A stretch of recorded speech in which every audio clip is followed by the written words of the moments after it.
There is a letter locked behind 7 bolts in the Vatican's secret archives. It is yellowed by nearly 5 centuries, and when specialists examined it in hushed whispers, they noticed something that made their hands tremble. Dark spots scattered across the parchment. Ink? Yes. Tears? Certainly. But also traces that laboratory tests suggested might be something far more disturbing. Human blood. This letter should never have been written. It is the confession of a girl barely 14 years old, a girl the world intended to crown as history's darling bride. Instead, that single night became a catastrophe so brutal that her innocence shattered in an instant, replaced by something colder, sharper, and infinitely more dangerous. A shadow that breathed with the rhythm of revenge. Her name was Catherine de Medici, and the story you are about to hear is not the one they teach in textbooks. It is the story they buried, the one that powerful men hoped would dissolve into dust and silence. But some wounds are too deep to forget, and some women too determined to forgive. Catherine arrived in France, the pawn in a political game played between kings and popes. She was young, Florentine, educated in the quiet halls of Santa Lucia where nuns taught her Latin, philosophy, and the language of power. She spoke 5 languages by the age of 12 and could read the tangled networks of European diplomacy better than seasoned ambassadors. She believed her marriage would open a life of status and security, that the bridal chamber would hold ceremony and tenderness, perhaps even love.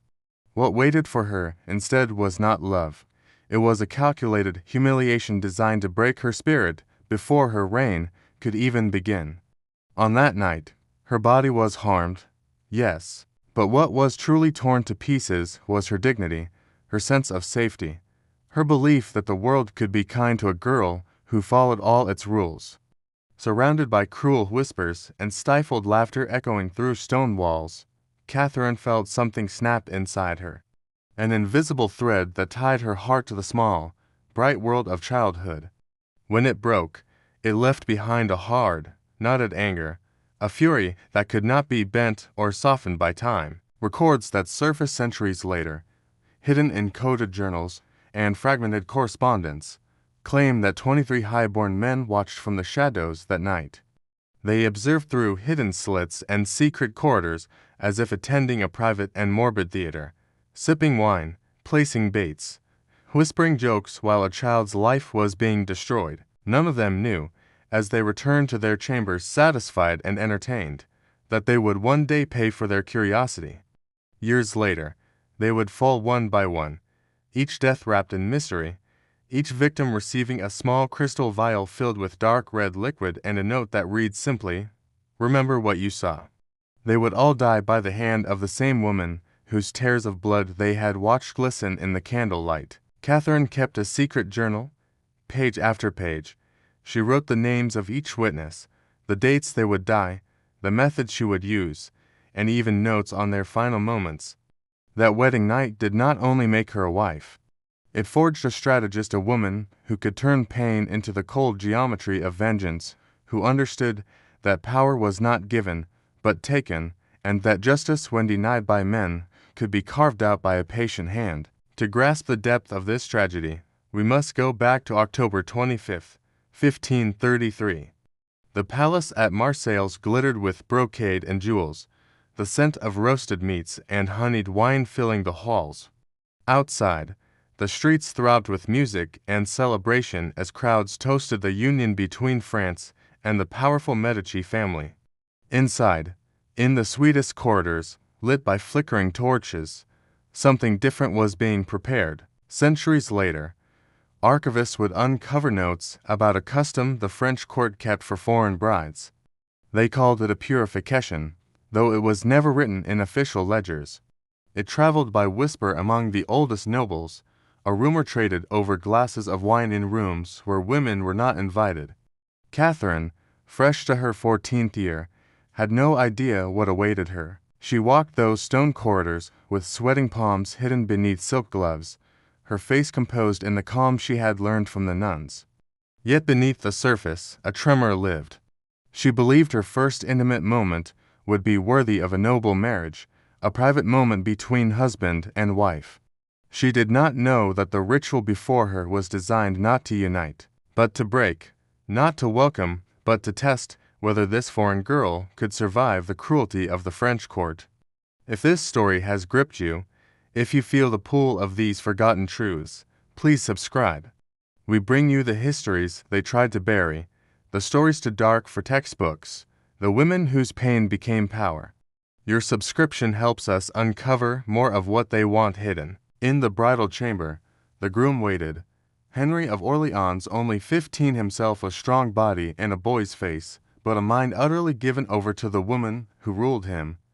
Diane de Poitiers, 34, an magnetic presence that eclipsed every other woman at court. Diane did not only shape Henry's desires and choices, she scripted the gestures and words of that night so that the humiliation would be complete, so that this Italian girl would understand from the very beginning that she was not welcome, not loved, not even respected.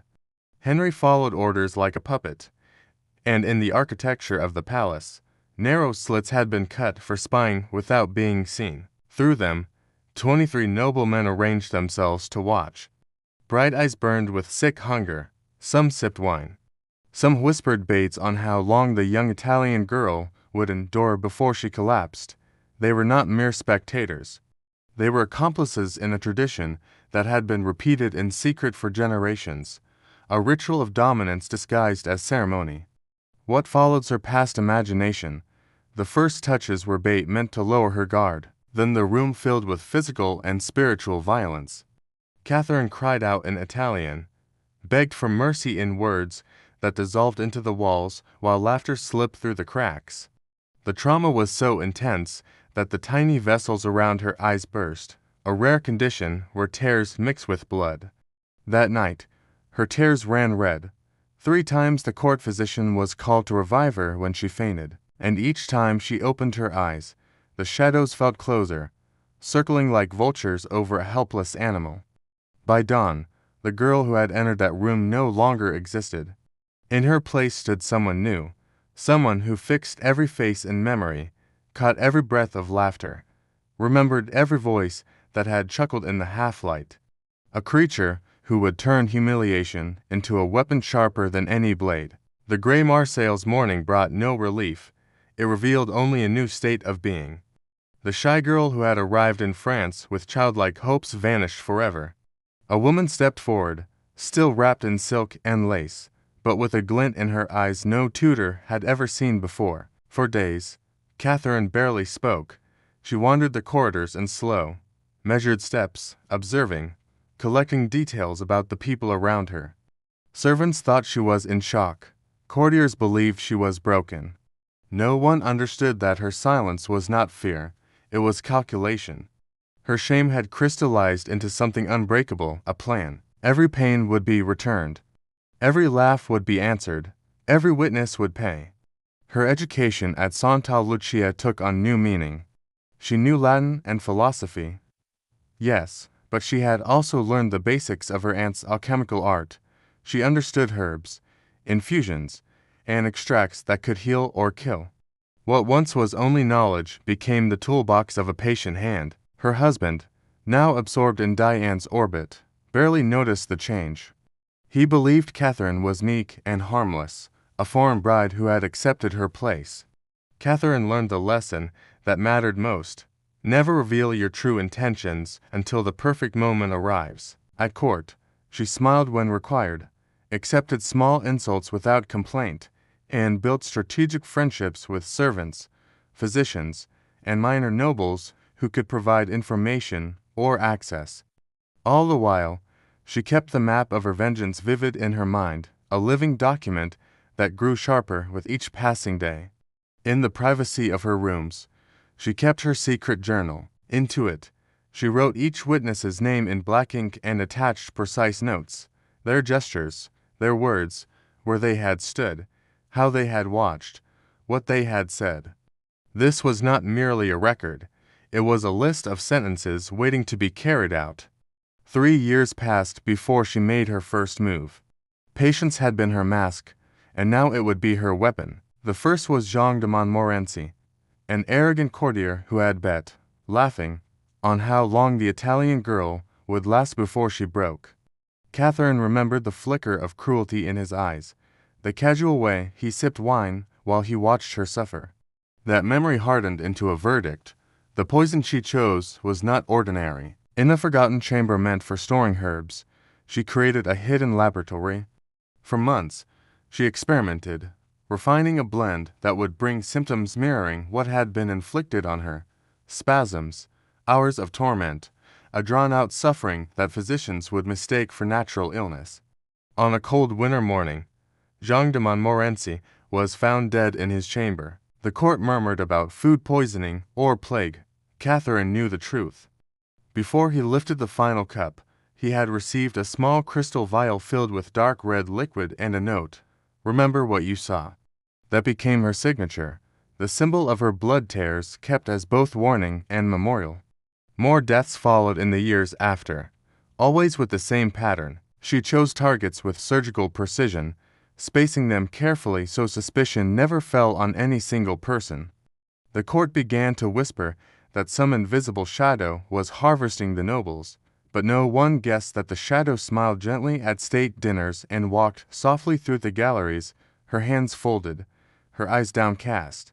For Catherine, each death was not merely revenge. It was poetic justice, a mirror held up to cruelty so that those who had inflicted pain could taste it themselves. Every time she crossed out a name in the journal, she felt a sliver of her stolen dignity return, a piece of her soul reclaimed from that terrible night.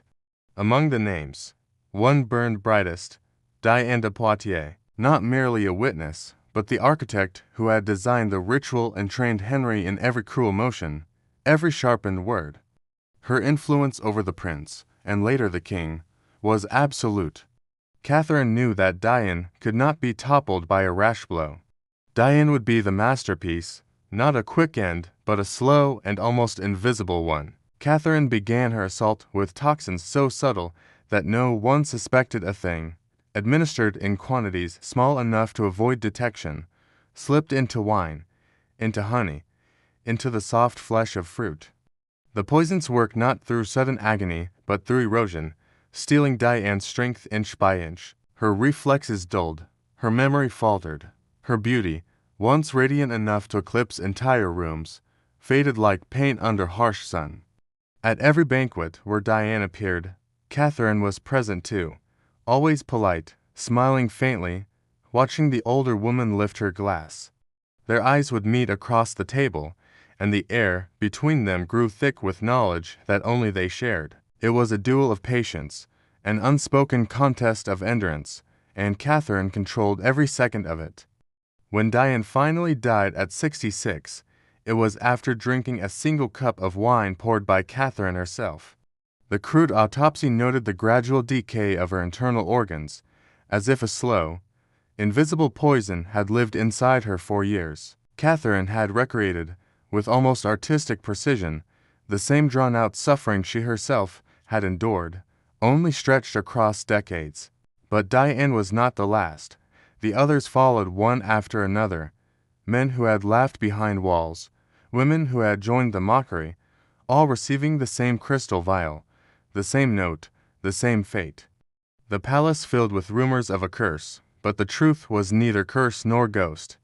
It was a single woman's will, disciplined and relentless, forged in pain and tempered by time. One name, however, remained at the bottom of her list: her husband, now King Henry II of France. His death could not be ordinary, it had to be monumental, a final movement in a symphony 20 years in the making. On July 10, 1559, Paris celebrated a tournament. Henry, proud and confident, accepted the challenge of Captain Gabriel de Montgomery. From the royal stand, Catherine watched, her face perfectly composed, her hands folded, but her eyes never leaving the field. When the lances collided, Montgomery's broke. A splinter pierced the king's visor and struck his eye. For 10 long days, he writhed in agony, feverish, hallucinating. Modern analysis of the preserved lance had found traces of organic toxins, perhaps smeared there before the duel. No proof ever linked Catherine to it, but at his tomb appeared a strange mark, 3 interlocking circles crossed by a vertical line, the same symbol Catherine had once drawn on the bridal chamber wall with her own blood. Of the 23 witnesses who had watched that night, not one remained alive. The girl who once wept tears of blood had become the most feared woman in France. Catherine de Medici, queen, widow, and silent executioner. Years later, when she finally died, palace maids found an old leather-bound book hidden behind a panel near her bed. On the first page, written in fading ink, were the words, "He who watches cruelty in silence is part of it." The rest listed only marks, circles and crosses, each a memory, each a verdict already carried out. The Vatican received that book quietly, slipping it into the same vault where her confession now rests. Both artifacts form a silent dialogue between a victim and the queen she became, proof of what happens when power and trauma intertwine, when humiliation hardens into strategy. Even today, historians whisper about the Crimson Circle, the secret sign said to appear near the tombs of those involved in her torment. The symbol has been found carved faintly, old tombstones of noble families who perished mysteriously in the decades following her reign. No one can prove whether it was Catherine's doing or the imagination of a terrified court, yet the pattern repeats like the echo of a sin that refuses to fade. Tell us in the comments, do you believe Catherine was a monster, or was she simply a woman who refused to let cruelty go unanswered? In a world that offered her no justice, did she have the right to create her own? Some wounds never heal, some debts can only be paid in blood, and some women, once broken, become more dangerous than any king. Catherine de Medici understood this truth better than anyone. She carried the weight of that night until her final breath, and in carrying it, she changed the course of history. Remember her name, remember what they did to her, and remember what she became when they pushed her too far.